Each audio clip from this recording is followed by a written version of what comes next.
Have you ever felt time slipping through your fingers, years lost to regret?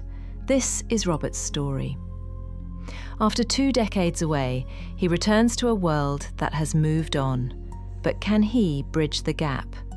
Watch as he confronts his past, grapples with overwhelming grief, and discovers that reclaiming lost time might just be possible, one small step at a time.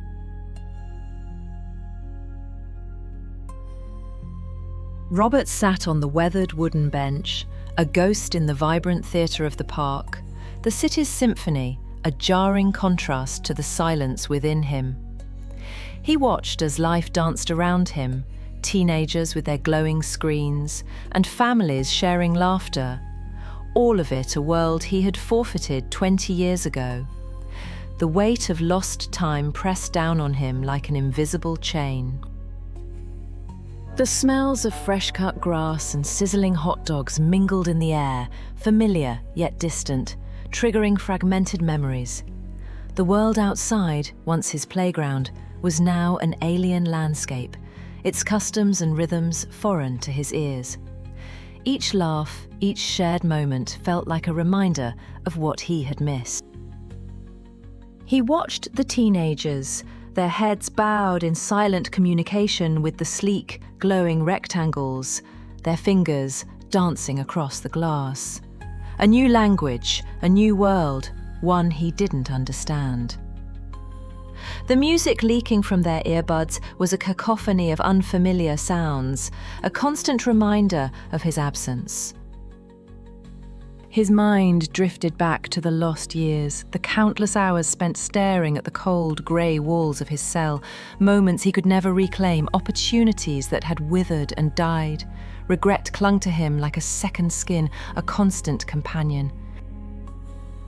Lily approached quietly, a beacon of unwavering support in his life. She was one of the few who hadn't given up on him during those long years of absence.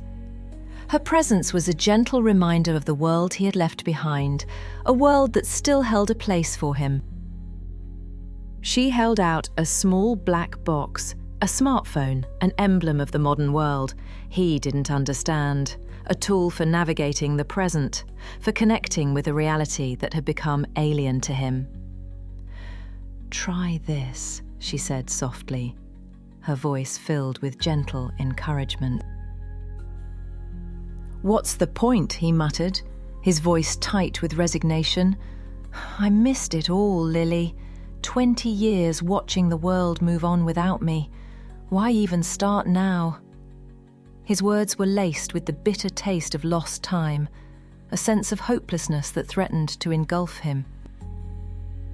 Lily didn't argue. She knew the weight of grief when burdened by the enormity of lost time. Instead, she simply sat beside him, offering her silent support. Her presence was a lifeline, a quiet reminder that he wasn't alone in his struggle. He watched the bustling park, envying the carefree joy of the families, the effortless confidence of the teenagers, the simple act of belonging. The invisible walls of his past threatened to close in once more, trapping him in a prison of his own making. His attention was drawn to an elderly man a few feet away, struggling with a tablet. A teenage girl patiently guiding him through the technological maze. Their interaction was a spark of hope in the landscape of his despair. The elderly man grumbled, "I'm too old for this nonsense." But the girl rolled her eyes and retorted, "You're not dead yet, Grandpa, so you might as well learn." Her words, simple and direct, resonated within Robert, a jolt of unexpected clarity. He wasn't dead. He was still here, still breathing, still able to choose. The realization struck him like a lightning bolt. Shattering the illusion of his self-imposed prison, he could still participate, still learn, still live. As the sun began to set, painting the sky in hues of gold and amber, Robert felt a flicker of hope ignite within him, a spark that had been dormant for far too long, waiting for the right moment to awaken. That night, alone in his small apartment, Robert hesitantly picked up the smartphone. The sleek device felt foreign in his hands, an alien artifact from a world he barely recognized. The screen flickered to life, illuminating his face with a cascade of unfamiliar colors and icons. He was lost in a maze of options, overwhelmed by the complexity of the digital world. He was tempted to give up, to retreat back into the familiar comfort of his isolation. But the memory of the elderly man and the girl's encouraging words spurred him on.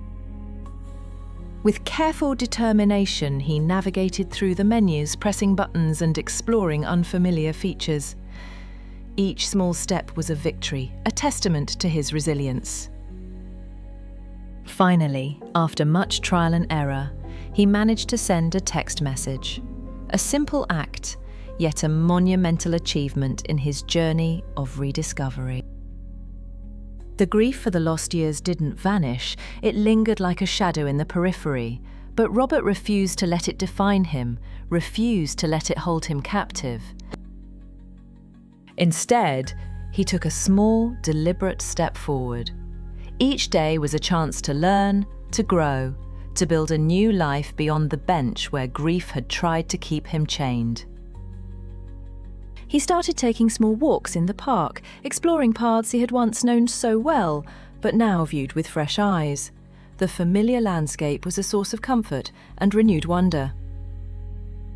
He began to notice the details he had once overlooked, the intricate patterns of the leaves, the songs of the birds, the laughter of the children.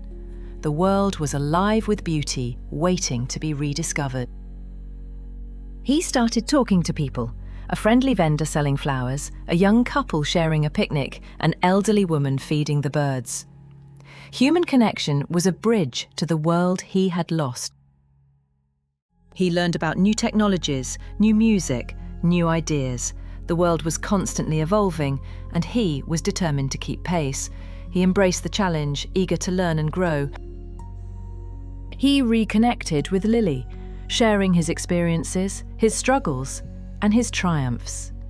Their bond deepened, strengthened by the shared journey of healing and rediscovery.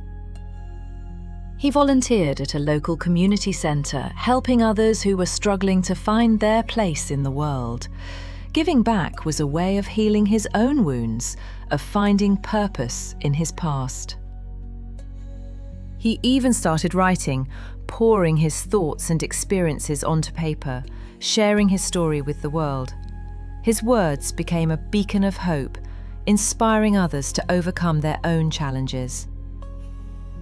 In that moment, Robert realized something profound.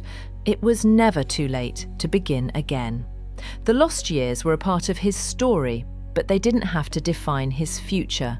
He was the author of his own destiny. He returned to the bench not as a prisoner of grief, but as a man reborn. The park was no longer a reminder of what he had lost, but a symbol of what he had gained. He was free. Free from the chains of the past, free to embrace the present, free to create a future filled with hope, purpose, and joy. His journey had just begun.